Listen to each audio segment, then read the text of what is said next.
हम्म सोचिए एक ऐसे अस्पताल के बारे में जहाँ जहाँ के जो डॉक्टर है ना, उन्हें दुनिया की हर बीमारी और हर दवा की पूरी समझ है। हम्म। उनके पास एकदम बेहतरीन उपकरण हैं, शानदार ऑपरेशन थिएटर हैं, लेकिन एक बहुत बड़ी समस्या है। क्या समस्या है? समस्या ये है कि उन्हें ये पता ही नहीं है कि उनके अस्पताल के बाहर जो मरीज कतार में खड़े हैं, वो असल में हैं कौन, उनकी उम्र क्या है और उन्हें असल में क्या बीमारी है। अरे बाप रे! हाँ, या फिर इसे एक ऐसे 5 स्टार रेस्टोरेंट की तरह देखिए, जहाँ का जो शेफ है, वो दुनिया का सबसे लज़ीज़ खाना तो बना सकता है, राइट। लेकिन उसने कभी ये जानने की कोशिश ही नहीं की कि उसके रेस्टोरेंट में जो ग्राहक आ रहे हैं, उन्हें तीखा पसंद है या मीठा। हम्म। मतलब ये स्थिति सुनने में ही कितनी अजीब और हास्यास्पद लगती है ना? कोई भी व्यवस्था इस तरह से तो काम नहीं कर सकती। बिल्कुल।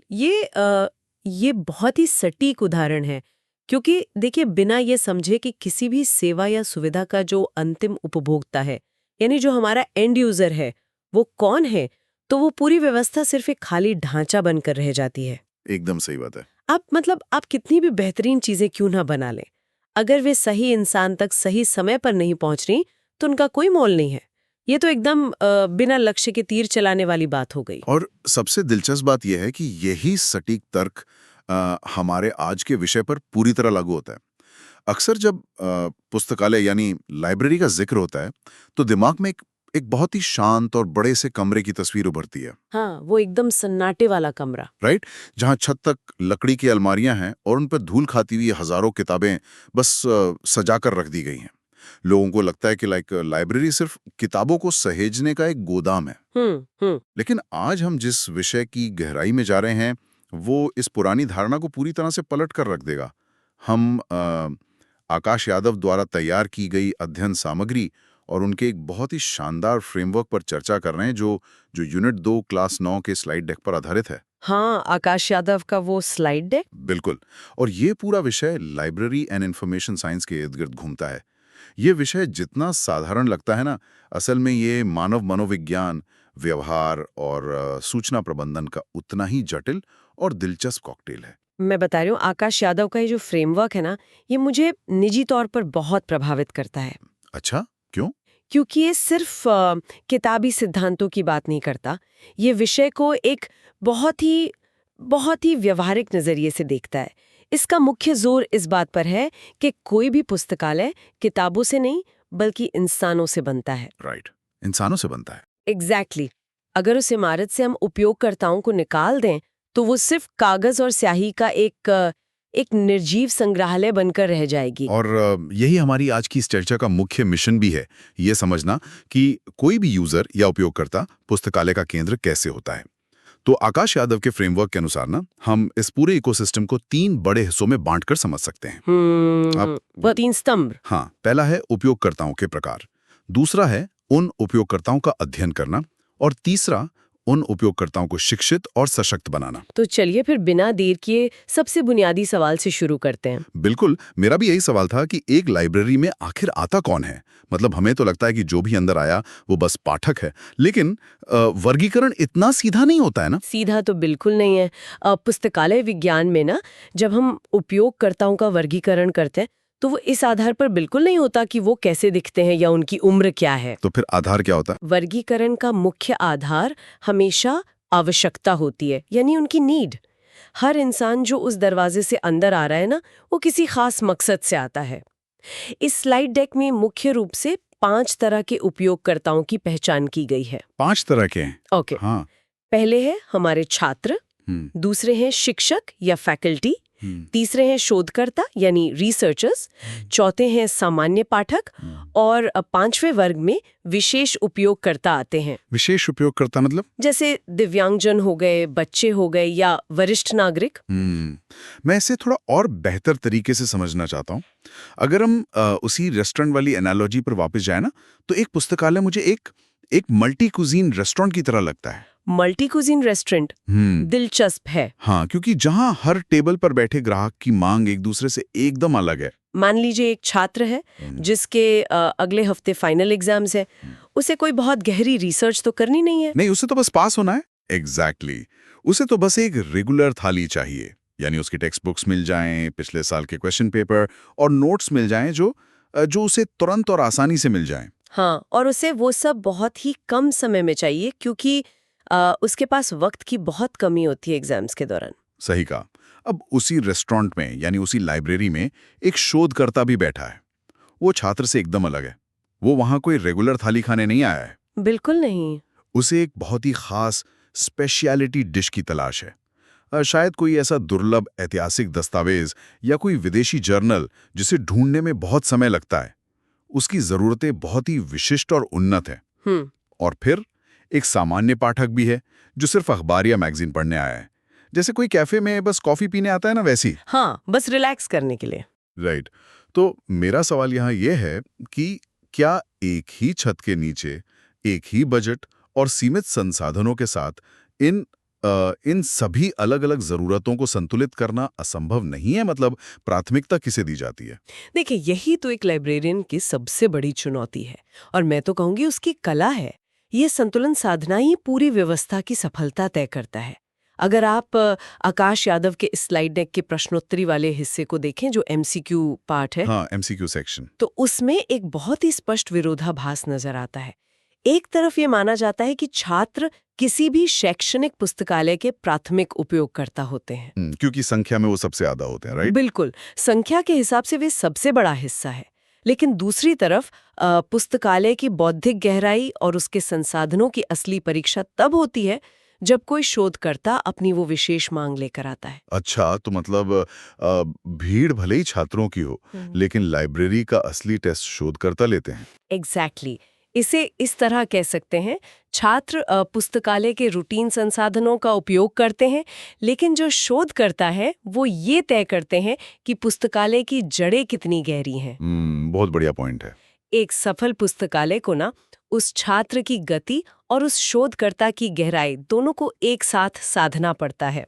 और इतना ही नहीं, फैकल्टी को नवीनतम जर्नल्स चाहिए ताकि वे अपडेट रह सकें, जबकि जो विशेष उपयोग करता है उन्हें भौतिक सुविधाओं जैसे रैंप या ब्रेल लिपि वाली किताबों की आवश्यकता होती है। राइट। तो ये सब कुछ आवश्यकता के सिद्धांत पर टिका है। हाँ, सब कुछ नीड बेस्ड है। तो चलिए, ये तो बात हो गई कि वे कौन हैं और उन्हें क्या चाहिए। लेकिन यहाँ एक और पेच है। लोगों को ये तो पता होता है कि उन्हें भूख लगी है, लेकिन कई बार उन्हें खुद नहीं पता होता कि उन्हें खाना क्या है। हाँ, ये तो इंसानी फितरत है। या फिर वे कहते कुछ हैं और करते कुछ और हैं। ये हमें स्लाइड डेक के दूसरे सबसे महत्वपूर्ण हिस्से की तरफ ले जाता है, उपयोगकर्ता अध्ययन, या जिसे हम यूजर स्टडीज कहते हैं। ये सिर्फ ये जानना नहीं है कि उपयोगकर्ता कौन है, बल्कि उनके व्यवहार और उनकी आदतों का एक वैज्ञानिक विश्लेषण करना है। बिल्कुल। और यहाँ ना सूचना खोजने की आदतें, यानी जिसे हम इंफॉर्मेशन सीकिंग हैबिट्स कहते हैं, बिल्कुल, उसका कंसेप्ट बहुत अहम हो जाता है। Information seeking habits. हाँ। यूजर स्टडीज कोई अंदाजा लगाने वाला खेल नहीं है। नहीं। ये एक एकदम सिस्टमैटिक अध्ययन है और इस फ्रेमवर्क के हिसाब से इसके 3 बहुत स्पष्ट उद्देश्य होते हैं। कौन से 3? पहला, उपयोगकर्ता की बदलती जरूरतों को समझना। दूसरा, उन जरूरतों के आधार पर पुस्तकालय की सेवाओं में सुधार करना। हाँ। और तीसरा, ये जांचना कि जो सुविधाएं हम दे रहे हैं उनका सचमुच कोई फायदा हो भी रहा है या नहीं। और इस अध्ययन को करने के लिए ना स्लाइड डेक में मुख्य रूप से 4 तरीकों का जिक्र किया गया है। हाँ, प्रश्नावली, साक्षात्कार, अवलोकन और सर्वेक्षण। राइट। अब यहाँ मैं थोड़ी असहमति जताना चाहूंगा, या कम से कम एक सवाल तो उठाना ही चाहूंगा। अगर हम साक्षात्कार यानी इंटरव्यू और अवलोकन यानी ऑब्जर्वेशन की तुलना करें, तो क्या ये बहुत बड़ा विरोधाभास पैदा नहीं करता? आप किस तरह के विरोधाभास की बात कर रहे हैं? मतलब मेरा ये है कि मनोविज्ञान हमें बताता है कि लोग अक्सर वो बात बोलते हैं जो उन्हें लगता है कि सामने वाले को अच्छी लगेगी। आप सोशल डिजायरेबिलिटी बायस की बात कर रहे हैं? हाँ, बिल्कुल वही। मान लीजिए किसी उपयोगकर्ता का इंटरव्यू लिया जा रहा है। उससे पूछा गया कि आप लाइब्रेरी में क्या पढ़ने आते हैं, तो वो अपनी इमेज अच्छी बनाने के लिए कह सकता है कि मैं क्वांटम फिजिक्स के जर्नल्स और गंभीर शोध पत्र पढ़ता हूँ। हाँ, ताकि वो बहुत स्मार्ट लगे। एग्जैक्टली। लेकिन अगर कोई उसे दूर से ऑब्जर्व करे, यानी उसका अवलोकन करे, तो पता चलेगा कि वो इंसान पिछले 1 घंटे से सिर्फ कॉमिक बुक्स या गॉसिप मैगजीन के पन्ने पलट रहा है। ये तो होता है। तो क्या ऐसे में इंटरव्यू या प्रश्नावली जैसे तरीके भ्रामक नहीं हो जाते? मतलब क्या सिर्फ अवलोकन ही सबसे भरोसेमंद तरीका नहीं होना चाहिए? देखिए ये एक बहुत ही तार्किक सवाल है और ये सच है कि लोग सर्वे या इंटरव्यू में अक्सर आदर्श जवाब देते हैं, ना कि वास्तविक जवाब। लेकिन यहाँ दिलचस्प बात यह है कि अगर आप केवल अवलोकन पर निर्भर रहेंगे ना, तो आप एक दूसरी बड़ी गलती कर बैठेंगे। वो कैसे? दूसरी गलती क्या होगी? क्योंकि देखिए, अवलोकन से आपको ये तो पता चल जाएगा कि व्यक्ति क्या कर रहा है, लेकिन ये कभी पता नहीं चलेगा कि वो ऐसा क्यों कर रहा है। क्यों कर रहा है? हाँ, मान लीजिए आपने ऑब्जर्व किया कि एक व्यक्ति बार बार एक शेल्फ के पास जाता है, किताबें निकालता है और फिर उन्हें वापस रख देता है। राइट। अब आप दूर से देखकर ये निष्कर्ष निकाल सकते हैं कि उसे कुछ पसंद नहीं आ रहा या वो असमंजस में है, कंफ्यूज्ड है। लेकिन जब आप उसी व्यक्ति का साक्षात्कार लेते हैं तो वो बताता है कि किताबों का फॉन्ट साइज बहुत छोटा है और उसे पढ़ने में दिक्कत हो रही है। ओह, ये तो एक पूरी तरह से अलग नजरिया हो गया। एग्जैक्टली। यही कारण है कि आकाश यादव का स्लाइड डेक किसी एक विधि को श्रेष्ठ नहीं मानता। एक बेहतरीन यूजर स्टडी हमेशा इन सभी तरीकों का मिश्रण होती है, जिसे रिसर्च की भाषा में ट्रायंगुलेशन कहते हैं। ट्रायंगुलेशन? हाँ, प्रश्नावली से आपको बड़े पैमाने पर डेटा मिलता है, साक्षात्कार से आपको उस डेटा के पीछे की भावना और गहराई समझ आती है, और अवलोकन से आप ये जांचते हैं कि जो कहा गया है क्या वो वास्तव में हो रहा है। क्या बात है! जब इन सबको मिलाया जाता है ना, तभी लाइब्रेरी के लेआउट में या किताबों की खरीद में या सुविधाओं में कोई वास्तविक और ठोस सुधार किया जा सकता है। ये बहुत ही शानदार स्पष्टीकरण है। यानी हमें ये पता चल गया कि लोग कौन हैं, उनकी ज़रूरतें क्या हैं, और हमने वैज्ञानिक तरीके से उनके व्यवहार का अध्ययन भी कर लिया। बिल्कुल। अब लाइब्रेरी ने उनके लिए दुनिया भर की बेहतरीन किताबें मंगा लीं, सबसे महंगे जर्नल्स का सब्सक्रिप्शन ले लिया। तो क्या अब लाइब्रेरी का काम खत्म हो गया? फ्रेमवर्क के हिसाब से तो ये सिर्फ आधी ही लड़ाई है। हाँ, सिर्फ आधी। क्योंकि ज्ञान का मौजूद होना एक बात है और लोगों का उस ज्ञान तक पहुंच पाना एकदम दूसरी बात। और यहीं प्रवेश होता है हमारे तीसरे स्तंभ का, जो है उपयोगकर्ता शिक्षा, यानी यूजर एजुकेशन। अगर आप इसे गहराई से सोचें ना, तो एक बिना शिक्षित उपयोगकर्ता के लिए एक विशाल लाइब्रेरी किसी भूलभुलैया से कम नहीं है। बिल्कुल। भूलभुलैया बिल्कुल सही शब्द है। आप एक इंसान को ऐसे कमरे में खड़ा कर दे जहां लाखों किताबें हों और कहें कि जाओ अपने मतलब की जानकारी ढूंढ लो, वो इंसान कुछ मिनटों में ही हताश हो जाएगा, फ्रस्ट्रेट हो जाएगा। एकदम। यूजर एजुकेशन का सीधा सा मतलब है उपयोगकर्ताओं को इस बात के लिए सशक्त बनाना कि वे लाइब्रेरी के संसाधनों, उपकरणों और जो डिजिटल डेटाबेस है उनका सही और प्रभावी इस्तेमाल कर सकें। और इसके 3 स्तर बताए गए हैं, जिन्हें मैं एक बहुत ही मजेदार तरीके से देखता हूँ। अच्छा, वो कैसे? पहला है ओरिएंटेशन, जी। दूसरा है पुस्तकालय निर्देश यानी लाइब्रेरी इंस्ट्रक्शन, और तीसरा है सूचना साक्षरता यानी इंफॉर्मेशन लिटरेसी।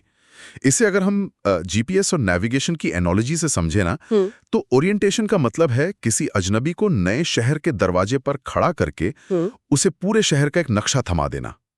एक बेसिक मैप। हाँ, ये रही बिल्डिंग, यहाँ वॉशरूम है, यहाँ कैंटीन है और यहाँ पढ़ने की जगह है। ये सिर्फ इमारत से बुनियादी परिचय कराना है। हाँ, ओरिएंटेशन में आप किताबों के अंदर नहीं जाते, आप सिर्फ भौतिक जगह को सहज बनाते हैं। हाँ। ताकि जो नया व्यक्ति है वो घबराए नहीं। राइट। उसके बाद आता है पुस्तकालय निर्देश या लाइब्रेरी इंस्ट्रक्शन। ये उस व्यक्ति को ये सिखाना है कि उस नक्शे को पढ़ा कैसे जाए।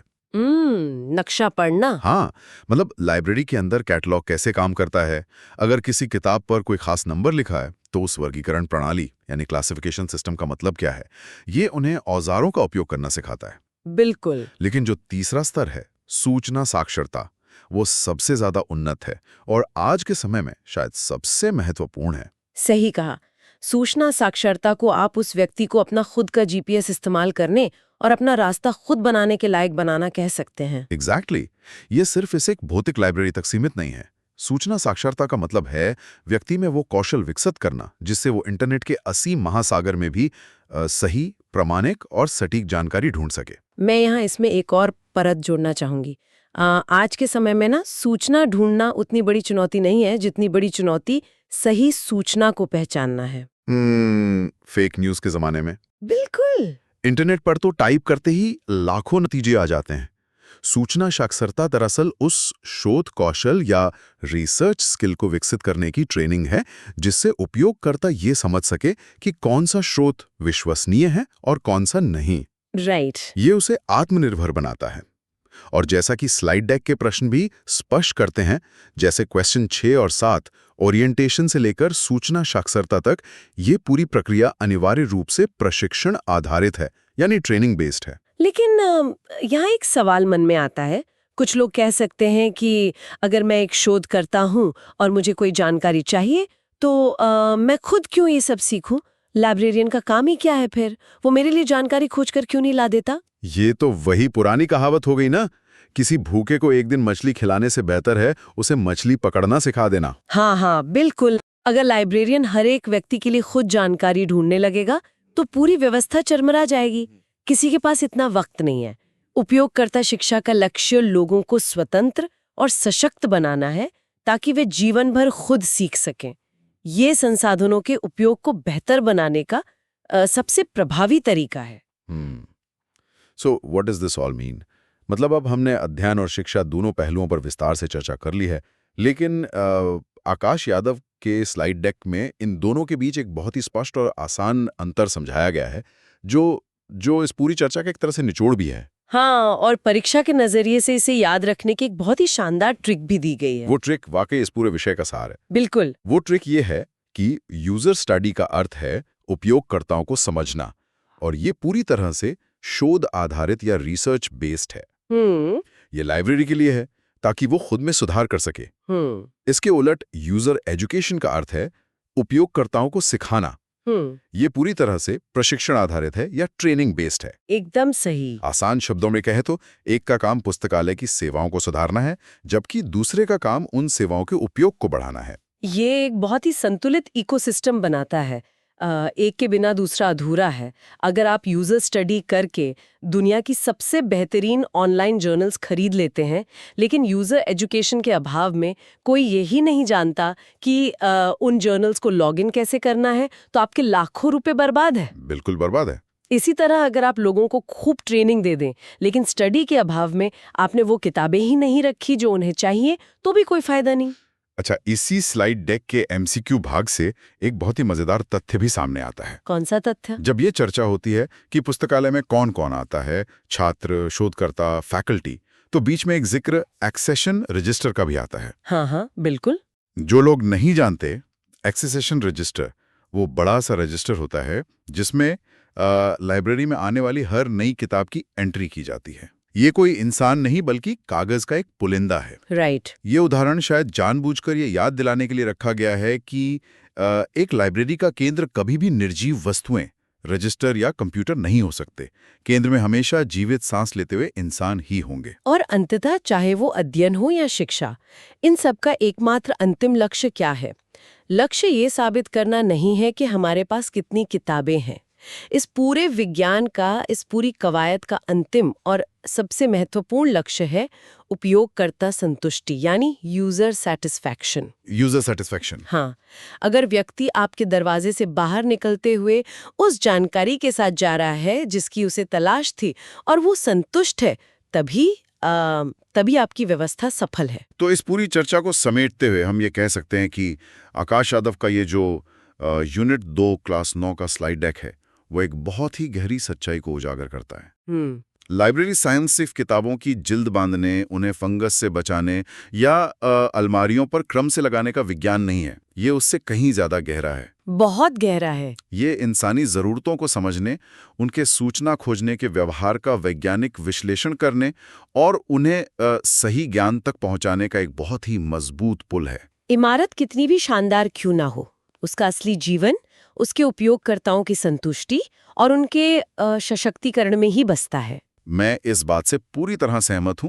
ये स्लाइड डेक हमें ये देखने की दृष्टि देता है कि पुस्तकालय वास्तव में एक गतिशील और जीवंत व्यवस्था है जो लगातार अपने आसपास के समाज के साथ संवाद कर रही है। लेकिन आज की इस गहन चर्चा को समाप्त करने से पहले मैं श्रोताओं के लिए एक ऐसा सवाल छोड़ना चाहूंगा जो शायद हमें भविष्य की ओर देखने पर मजबूर करे। क्या सवाल है? आज हम एक तेजी से बदलते डिजिटल युग में जी रहे हैं। हमारी जानकारी खोजने की आदतें अब पूरी तरह से गूगल के सर्च एल्गोरिथम, चैट जीपीटी और एआई द्वारा तय हो रही हैं। लोग अब जानकारी के लिए किसी इमारत में जाने के बजाय अपनी जेब में रखे स्मार्टफोन से बात करते हैं। ये तो है। तो ऐसे में क्या एक पुस्तकालय का उपयोगकर्ता अध्ययन और शिक्षा का काम कभी पूरी तरह से समाप्त हो सकता है? या फिर क्या ऐसा हो सकता है कि एक पुस्तकालय कोई पत्थर की इमारत नहीं, बल्कि एक ऐसा जीवंत ऑर्गेनिज्म है जिसे हर दिन हर नई तकनीक और अपने बदलते हुए उपयोगकर्ताओं के साथ खुद को पूरी तरह से फिर से इन्वेंट करना पड़ता है? बहुत ही गहरा सवाल है ये। शायद भविष्य के पुस्तकालयों की शक्ल किताबों से नहीं, बल्कि इसी निरंतर बदलाव से तय होगी। सोचने वाली बात है। आज की इस चर्चा में जुड़ने के लिए बहुत बहुत धन्यवाद। धन्यवाद।